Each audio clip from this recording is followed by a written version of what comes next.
عودة مدرسة الفن والهندسة. لو في عنوان لماتش الزمالك امبارح قدام كهرباء الإسماعيلية والفوز العريض، هو عودة مدرسة الفن والهندسة. مكسب رائع، فوز مقنع وبأداء شيق. كل حاجة حلوة عايز تقولها قولها، كل حاجة حلوة عايز تقولها قولها، كل حاجة. الزمالك عمل أحلى وأرجح وأجمل وأمتع ماتش ليه، مش بس السيزون ده، لأ، من فترة طويلة. بمنتهى الأمانة، أنت بتلعب وسط غيابات كتير، غيابات كتير.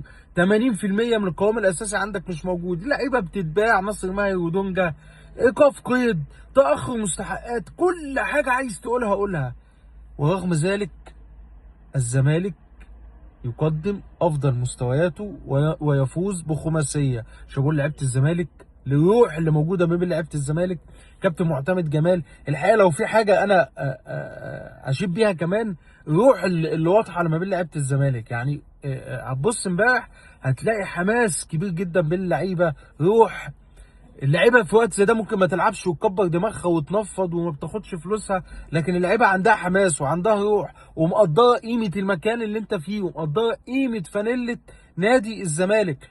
لو انا بقول لك وسط كل، لو انت يعني من بعيد بتشوف نادي ده عليه 10 قضايا ايقاف قيد، 10 قضايا ايقاف قيد، وعنده ازمه ماليه طاحنه. لعيبه الفريق ما بتاخدش فلوسها، النادي مش عارف يجيب صفقات، النجوم بتوع الفريق بيمشوا، النجوم بتوع الفريق بيمشوا. لو انا بقول لك من بعيد كده المشهد بتاع فريق زي ده، هتقول لي ايه؟ ده الفريق ده ممكن يكون بيلعب مثلا سابع، ثامن، اكيد الفريق ظروفه صعبه مثلا، اكيد يعني ده اللي هتقوله، ده اللي هيجي في دماغك. لكن الحقيقه الوضع كان مختلف تماما تماما تماما. لعيبه نادي الزمالك عملت مستوى اكتر من رائع، اداء هايل، اداء مقنع. شابوه لعيبه نادي الزمالك، ومتوقع ان المسيره هتكمل وسلسله الانتصارات هتكمل، والزمالك هيسير بنفس النهج اللي هو ماشي عليه. وشابوه للكابتن معتمد جمال اللي استلم المهمه في وقت مش صعب، اكتر من صعب، وقت مستحيل. لو جبت اي حد قلت له تعالى امسك الفريق في وقت زي ده، هيقول لك بقول لك ايه يا عم، انت عايزين تموتوني، انتوا هتفطسوني، لا لا لا. كابتن معتمد جه وتولى المهمه في الوقت ده وتحمل.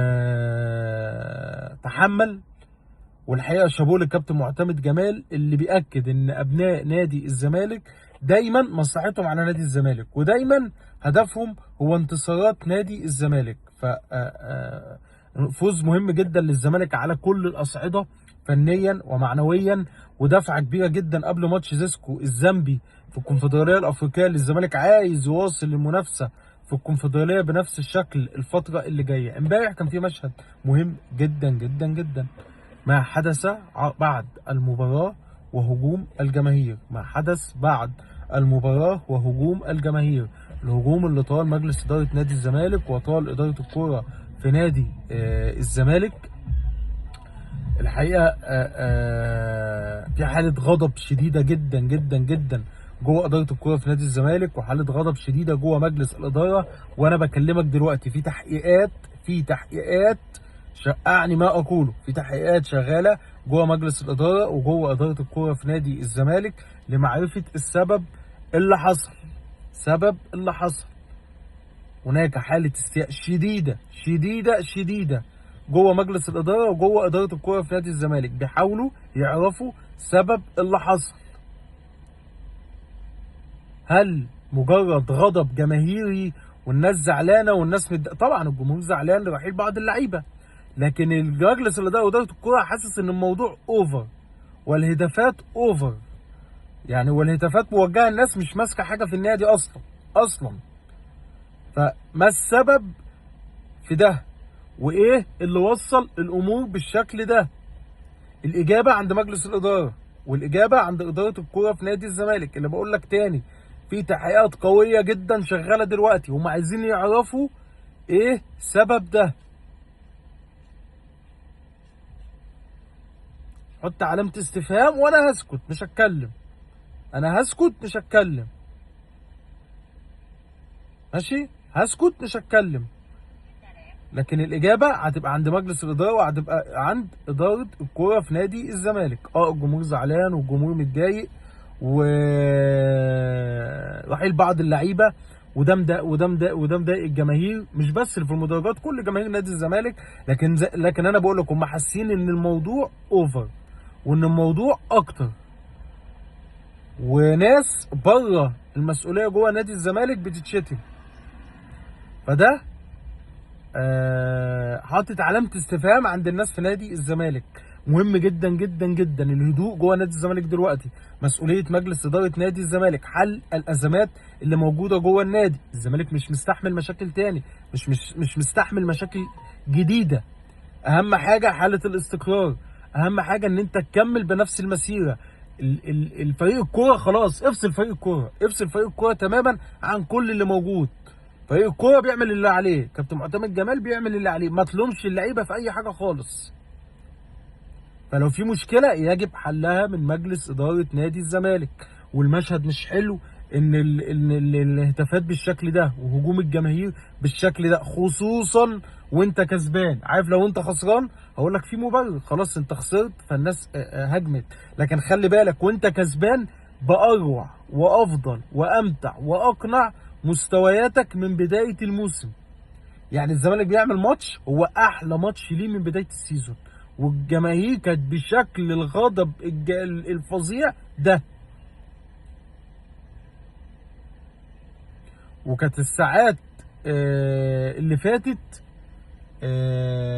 مش عارف، كان في مشكله الجماهير اللي هتسافر ماتش زيسكو والتاشيرات ما طلعتش، وبعدين قالوا لا التاشيرات طلعت، وكلام كلام من هذا القبيل.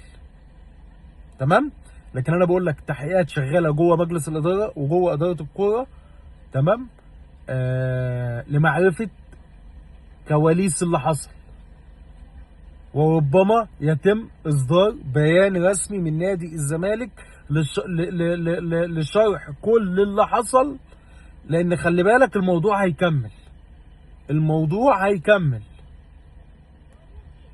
بس المعلومه اللي عندي الناس متضايقه جدا جدا جدا جدا جدا، قول مليون جدا. اداره الكوره في نادي الزمالك زعلانين جدا،